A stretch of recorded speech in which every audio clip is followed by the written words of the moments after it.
Bueno, entonces el día de hoy vamos a continuar todo lo que es la parte de enfermedades del sistema inmunitario. Eh, Voy a darles la clase de VIH-Sida y les voy a dejar grabado después el material sobre las enfermedades autoinmunes. ¿Ok? Entonces, en primer lugar, vamos a hablar sobre, o vamos a definir lo que es el SIDA, ¿verdad? El SIDA es una enfermedad causada por un retrovirus llamado virus de la inmunodeficiencia humana, o HIV, o VIH, ¿verdad? Dependiendo si traducimos directamente del inglés. Perdón.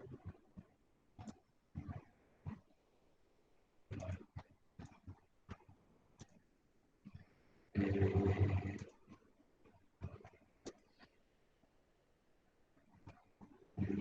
¿Pueden ver mi pantalla? Sí, profe. Bueno, y que se caracteriza por una profunda inmunosupresión que lleva, ¿verdad?, a manifestarse con enfermedades oportunistas que no aparecerían en una persona sana, donde su inmunidad, ¿verdad?, le protegería. Y también pueden aparecer algunas neoplasias secundarias, ¿sí? Algunos cánceres, y también puede haber manifestaciones neurológicas, ya que el virus también tiene un tropismo hacia el tejido nervioso. Bueno, entonces hablando un poco de estadística, fíjense que a finales del 2006 se registraron más de 1 millón de casos en los Estados Unidos, siendo la segunda causa de muerte en varones entre los 25 y 44 años, la tercera causa de muerte en mujeres, también en ese rango etario, ¿sí? Para el 2006 eh, se estima, ¿verdad?, que en el mundo está afectando a 60 millones de personas, siendo el 65% de los casos en África y el 20% en Asia, ¿sí? Eh, Fíjense que se estima que 36, casi 37 millones de personas vivían con el virus de la inmunodeficiencia humana en el 2017 en todo el mundo. Y se calcula que 35,4 millones de personas fallecieron a causa de enfermedades relacionadas con el SIDA desde el comienzo de la epidemia, ¿sí?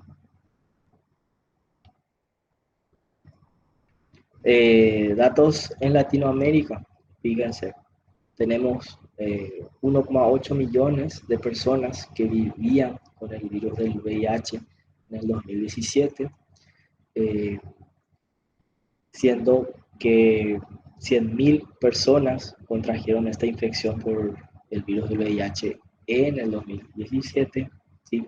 Se estima que 37.000 personas fallecieron a causa de enfermedades relacionadas con el virus del SIDA, ¿verdad?, en el 2017. Y se estima que solamente 1,1 millones de personas que vivían con el VIH tenían acceso a una terapia antirretroviral en el 2017. ¿Verdad? O sea, muy bajo el porcentaje de personas que tienen acceso a ese tratamiento. Y también tenemos datos en Paraguay, ¿verdad? En Paraguay no se escapa, ¿verdad? Por supuesto, tiene menores casos en comparación a Argentina, Brasil y otros países de Latinoamérica, pero también tenemos casos. Fíjense, estos son datos del 2018, donde podemos ver que solamente en el 2018 se hicieron diagnósticos de infección por VIH, ¿verdad? De casi un poquito más de 1.500 pacientes, ¿verdad?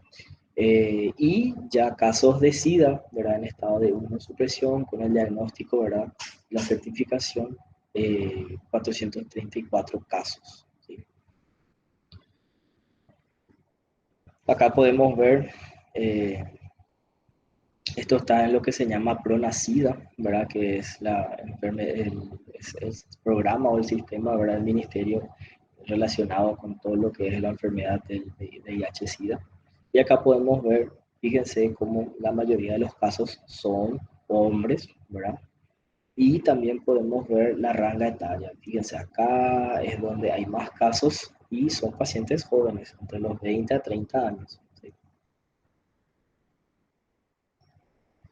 Acá podemos ver el registro total de personas fallecidas por VIH en el Paraguay eh, desde el 85 al 2018. Solamente en el 2018, fíjense que el total de muertes es de 192 personas. Y fíjense cómo la mayoría de los fallecidos también son los hombres. Bueno, ¿cuáles son los grupos de riesgo para contraer esta enfermedad? En blanco tenemos datos estadísticos, ¿verdad?, que nos aporta el libro basado en la población norteamericana, ¿verdad?, nuestro libro de norteamericano. Y en la letra naranja tenemos algunos datos estadísticos de nuestra región, ¿verdad?, del Paraguay. Fíjense, un grupo de riesgo, por supuesto, va a ser los varones homosexuales o bisexuales, siendo el mayor porcentaje de los casos, fíjense, más del 50% de casos, ¿sí? Eh, y en Paraguay se estima, fíjense, que también está cerca de los 50%, ¿verdad?, en este grupo de riesgo, ¿sí? Luego tenemos los consumidores de drogas intravenosas no homosexuales, ¿sí?, ya que aquellos consumidores de drogas intravenosas que son homosexuales entran dentro de esta categoría. ¿Okay? Entonces, acá podemos ver que representa el 95% de los infectados y en el Paraguay es bajo, ¿verdad? En el Paraguay el consumo de droga intravenosa es muy bajo, ¿verdad? Más se consume en otros tipos de drogas. Eh, entonces, este grupo de riesgo es bajo, ¿verdad?, en el Paraguay. Luego tenemos los hemofílicos, ¿verdad? Aquellos pacientes que necesitan concentrado de factor de coagulación, ¿verdad? Antes del 85, que representaban solamente el 0,5% de los casos, ¿sí? Eh, ¿Por qué esto bajó y por qué antes del 85? Y porque después de descubrirse, ¿verdad?, que el virus del VIH se transmitía también por la sangre y era afectado a aquellos que recibían transfusiones, se hicieron cualquier cantidad de estudios y hoy en día no se puede más utilizar, ¿verdad?, por supuesto, la sangre de personas infectadas para transfusiones. Entonces, este grupo de riesgo es muy bajo actualmente. Luego tenemos los receptores de sangre y sus derivados, por ejemplo, plaquetas, etcétera, ¿verdad?, que no son hemofílicos, en este caso, el 1% de los pacientes. Luego tenemos los contactos heterosexuales, ¿sí?, de miembros de los grupos de riesgo. Acá tenemos especialmente los consumidores de droga intravenosa, que constituyen el 10% de los casos, ¿sí? Y fíjense que cerca del 33% de los nuevos casos son por contacto heterosexual. O sea que contacto heterosexual también es un grupo de riesgo importante, ¿verdad? Y acá podemos ver, fíjense, en la población paraguaya, los varones acá entran en 47% y las mujeres aquí más, ¿verdad? 94%. ¿Qué quiere decir más o menos esto, verdad? Que a la mujer se le contagia más, ¿verdad?, acá con un contacto heterosexual, y entre los hombres más este contacto homosexual, ¿verdad? Y existe un porcentaje, ¿verdad?, que no se determina el riesgo, ¿verdad?, el grupo de riesgo. Fíjense que la epidemiología del SIDA es diferente en niños menores de 13 años. Casi el 2% de todos los casos ocurren en niños. Esto puede ser por una transmisión vertical de madre a hijo, ¿verdad?, a través de la placenta, ¿sí? También el otro es el 10% son hemofílicos, receptor de sangre o sus productos, pero esto era antiguamente, ¿verdad?, cuando todavía no se sabía el riesgo que llevaba, ¿verdad?, a realizar transfusiones sin estudiar la sangre. Bueno, ¿cuáles son las vías de transmisión, verdad? Principalmente es la sexual. Fíjense, el 75% de las formas de transmisión se detecta o se contagia a través del contacto sexual.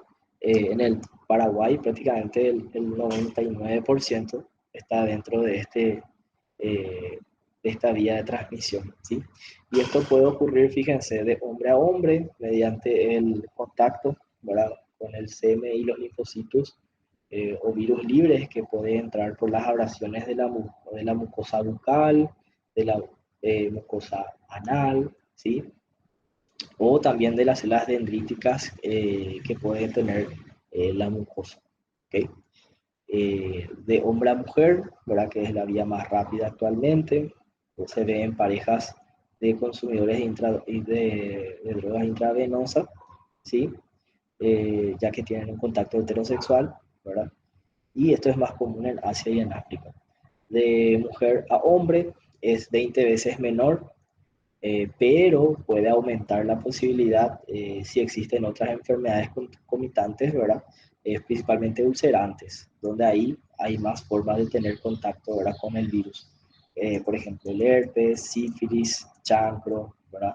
La gonorrea, clamidia. Generalmente luego cuando existe una enfermedad de transmisión sexual, probablemente si se busca se puede encontrar más de una, ¿verdad? Porque están todos más o menos en el mismo riesgo, todas se pueden ver también en el paciente.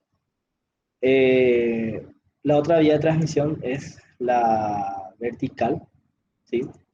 Eh, Esto puede ser en el útero, ¿verdad? Puede ser transplacentario, ¿verdad? Puede ser durante el trabajo de parto, ¿sí?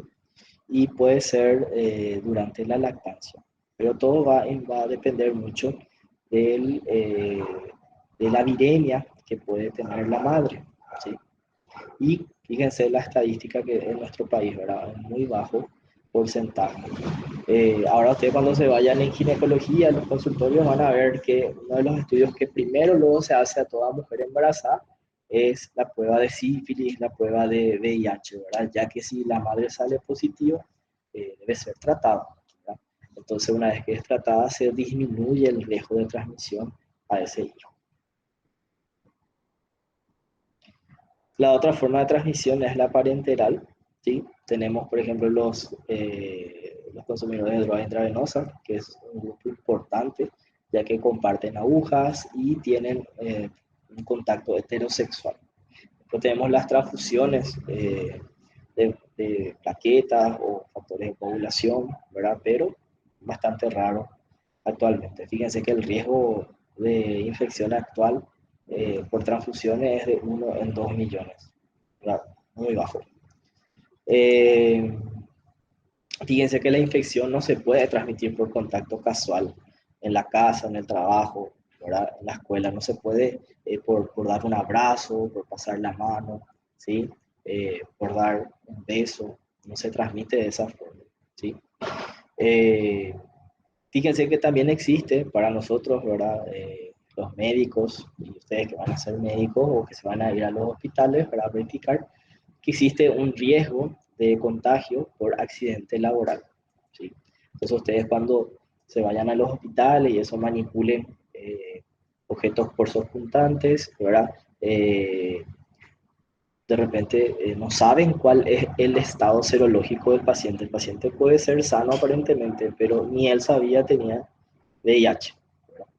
Entonces, tenemos que siempre trabajar con todas las precauciones, con todas las medidas higiénicas, ¿sí?, de bioseguridad, como si fuese que el paciente es positivo, ¿verdad? Para así cuidarnos nosotros en primer lugar. Entonces existe un riesgo de accidente laboral. Y fíjense que es del 0,3% y este se reduce 8 veces más, inclusive si se toma, se reconoce ese contacto, ¿verdad?, y se ingiere antirretrovirales dentro del tiempo de 24 a 48 horas. ¿Okay? Bueno, entonces ahora sí ya vamos a hablar un poco más del virus, ¿sí? El virus del VIH, el virus de la inmunodeficiencia humana, es un retrovirus de la familia lentivirus, junto con el virus de la inmunodeficiencia felina, inmunodeficiencia de simios, etcétera, etcétera, ¿verdad? Hay dos tipos de virus. Tenemos el de tipo 1 y el de tipo 2. El de tipo 1 es más común en Estados Unidos, Asia y África Central, y el de tipo 2 más frecuente en África Occidental y en India. Si hacemos un estudio anatómico, por decir así, del virus del VIH, es muy importante que sepamos, ¿verdad?, cómo está, qué estructuras posee. Tenemos en primer lugar un core, ¿verdad?, que está acá, ¿sí?, que sería como el núcleo de una célula, pero obviamente esto no es una célula. Entonces el core es lo que va a tener en primer lugar esta cápside, ¿sí?, eh, que le llamamos P24, ¿sí? Es la proteína mayor de cápside, y este es el antígeno principal, ¿verdad?, en el cual nuestro organismo va a producir anticuerpos contra este virus, ¿verdad? Y las pruebas también que se realizan son en búsqueda de este componente, ¿verdad?, del core, del P24. Dentro del core vamos a tener, por ejemplo, el, el, el material genético, que son 2 copias de ARN, y vamos a tener enzimas. Estas enzimas son importantes para que una vez infectada el virus a la célula se pueda replicar, ¿verdad?, este virus. ¿Qué enzimas son? Tenemos la proteasa, tenemos la transcriptasa reversa y tenemos la integrasa, ¿sí? Luego le sigue otra proteína, ¿verdad?, que es la matriz, y luego por último tenemos una envoltura. La envoltura está compuesta por una capa de lípido, y esa capa lipídica le corresponde a la célula infectada, ¿sí? La célula que se infectó es la que le donó, por decirlo así, la envoltura lipídica al virus del VIH. Y luego tenemos estas glucoproteínas que tenemos aquí representado como si fuese un chupetín, eh, que está compuesto por 2 glucoproteínas muy importantes, que son la GP120, ¿sí?, que viene a ser esta porción globular, y la GP41, que es esta porción más alargada, ¿sí? Estas glucoproteínas son muy importantes porque son las que van a mediar o interactuar con las células para luego infectarlas.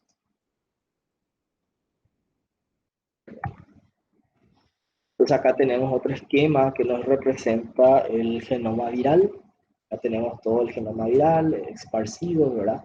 Y podemos observar algunos genes muy importantes. Por ejemplo, GAC, POL y M son los genes más importantes, que estos, al transcribirse, ¿verdad?, van a sintetizar proteínas. Fíjense que el GAC, por ejemplo, va a sintetizar la proteína de la matriz, ¿sí?, la proteína de la cápside. Luego tenemos el POL, que va a sintetizar enzimas como la polimerasa, ¿verdad?, la transcriptasa, la integrasa.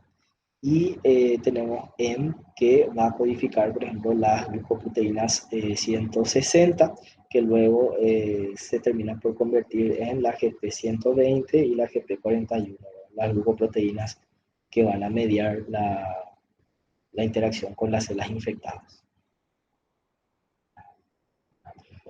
Bueno, ¿en qué consiste la patogénesis de la infección por el virus del VIH? Fíjense que las células CD4 poseen un receptor que es específico para el VIH, ¿sí? Y también estas células necesitan un correceptor. Y este correceptor es, o son, para lo que es el CCR5 y el CXCR4. Estos son los correceptores. Se necesita la interacción del CD4, ¿sí?, con estos correceptores para que el virus del VIH pueda ingresar a la célula. Entonces tenemos aquí, fíjense, la primera infección se da cuando existe un contacto del virus con nuestro organismo. Ahí tenemos a las células, los linfocitos T o las células dendríticas, ¿sí?, que son las células que poseen en la membrana, ¿verdad? Estos receptores CD4, o también presentan otros, ¿verdad? Como estos correceptores CCR5 o CXR4. ¿Verdad? Entonces, una vez que ellos reaccionan con el virus del VIH, los integran dentro de la célula y ellos van al sistema mononuclear, ¿verdad? A los ganglios linfáticos, donde ahí generan la respuesta inmunitaria, ¿verdad? Y esa respuesta inmunitaria hace que puedan destruir al virus, ¿verdad? Pero siempre algunos virus van a quedar de forma latente dentro de las células infectadas, ¿sí? Y ahí tenemos lo que es el periodo de la latencia, ¿sí? Donde, fíjense cómo el material genético del virus está integrado dentro de la célula, ¿sí? Y ahí tenemos un periodo de latencia que puede durar muchos años, ¿verdad? 5, 10, 20 años. Y en ese tiempo, ¿verdad? Vamos a tener que nuestro paciente va a ir sufriendo no pequeñas, sino cuadros inflamatorios leves, ¿verdad? Con secreción de sustancias proinflamatorias, donde va a haber una estimulación de proliferación de estos linfocitos y a la par también se va a proliferar, ¿verdad? El virus, ¿sí?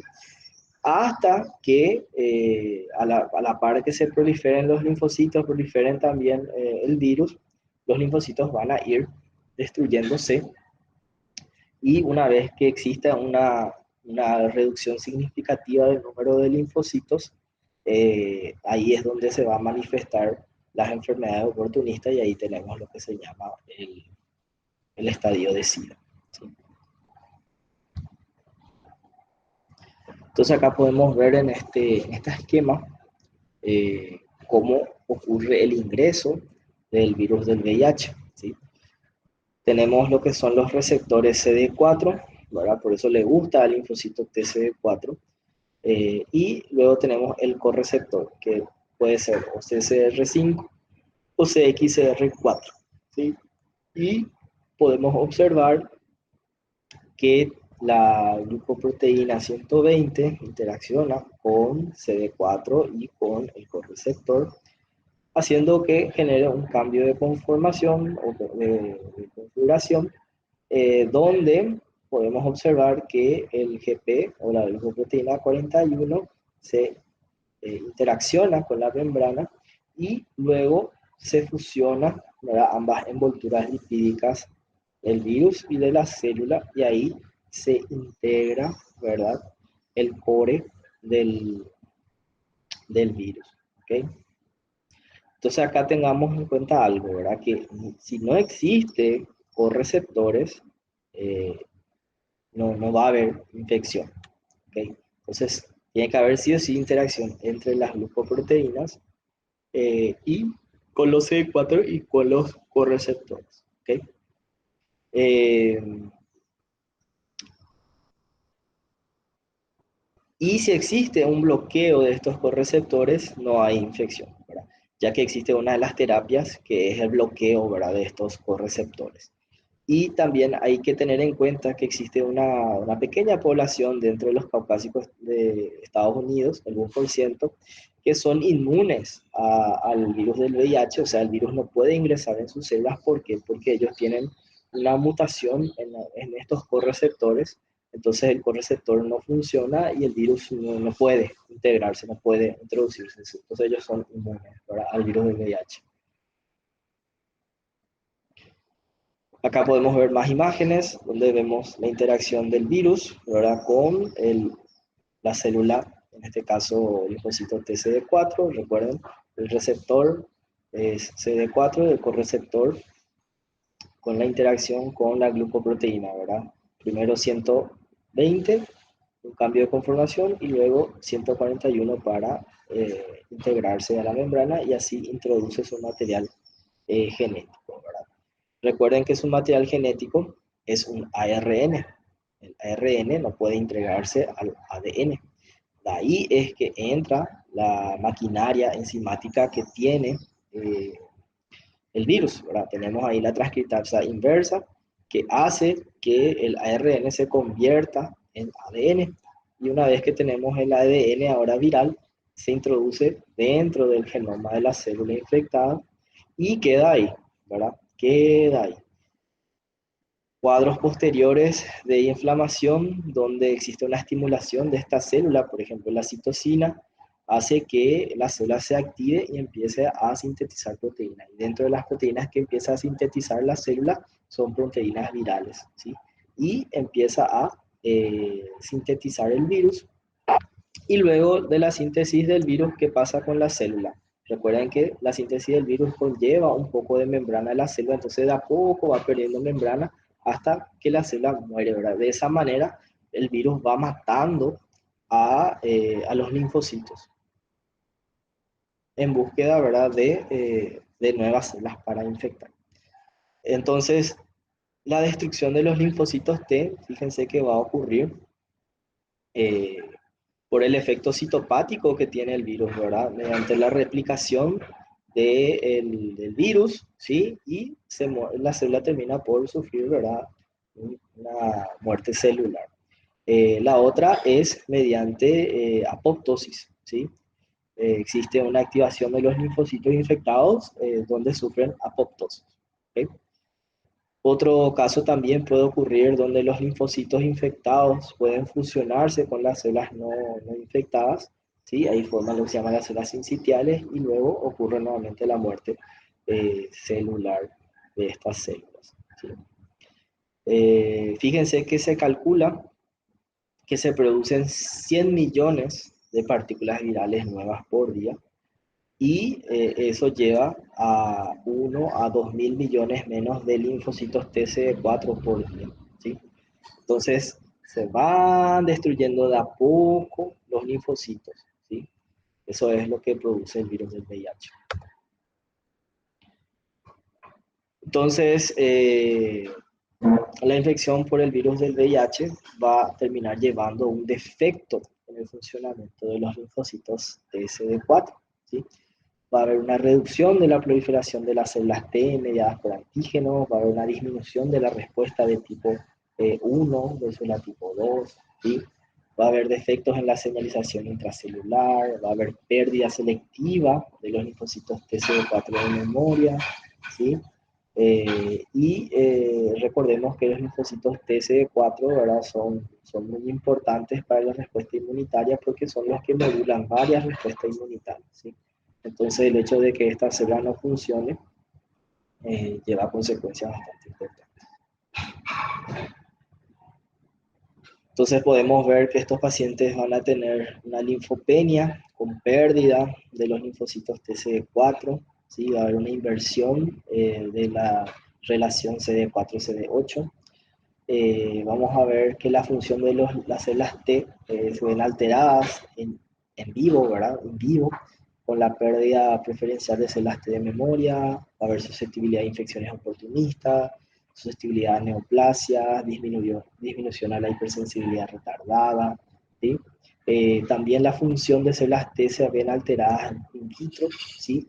Con una disminución de la respuesta proliferativa a mitógenos, al antígeno soluble, una disminución a la toxicidad específica, una disminución en la producción de interleucina 2, interferón.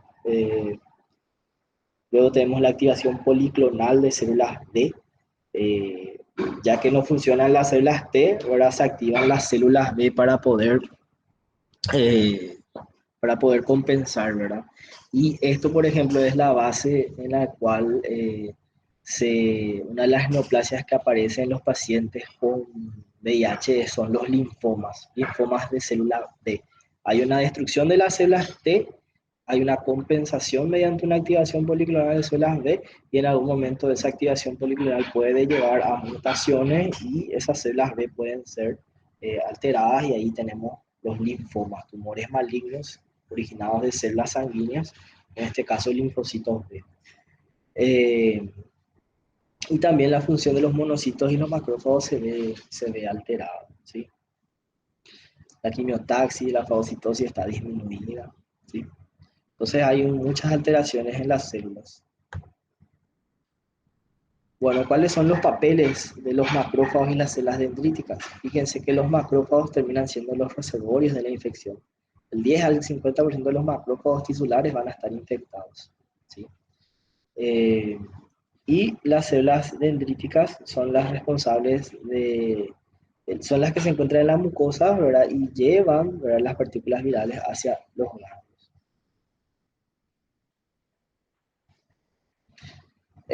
Por el otro lado, ¿verdad? Recuerden que también el virus del VIH produce alteraciones neurológicas, ¿verdad? Vamos a ver que ellos llegan por los monocitos infectados eh, y se alojan, ¿verdad?, en las células, los macrófagos del sistema nervioso central, que son la microglia. También existe daño indirecto a las neuronas por la secreción de interleucina 1, factores necrocitomoral, interleucina 6. También hay también el óxido nítrico, es inducido por las neuronas por la glucoproteína 41, ¿sí? Y también podemos ver un daño neuronal directo por la glucoproteína 120 soluble que produce un ingreso excesivo de calcio en las neuronas. ¿Okay? Entonces, por eso le dije, el virus VIH tiene un tropismo por las neuronas y produce una lesión directa también en ellas. Bueno, acá tenemos un cuadro donde nos representa la evolución clínica del virus del HIV. Tenemos por un lado lo que viene a ser representado con el color amarillo o naranja, eh, la carga viral, ¿verdad? Cuánto de virus hay en nuestro organismo. Y representado con los puntos y las líneas azules tenemos lo que es la cantidad de células sanguíneas, los linfocitos TCD4, ¿verdad? Entonces, supongamos, tenemos aquí la historia natural de la enfermedad. El día cero, ¿verdad?, el día de contacto, ¿verdad?, donde ingresa el virus a nuestro organismo, ¿verdad? Este virus ingresa a nuestro organismo, infecta nuestras células, ¿sí? Y eso hace que el virus empiece a replicarse, ¿verdad?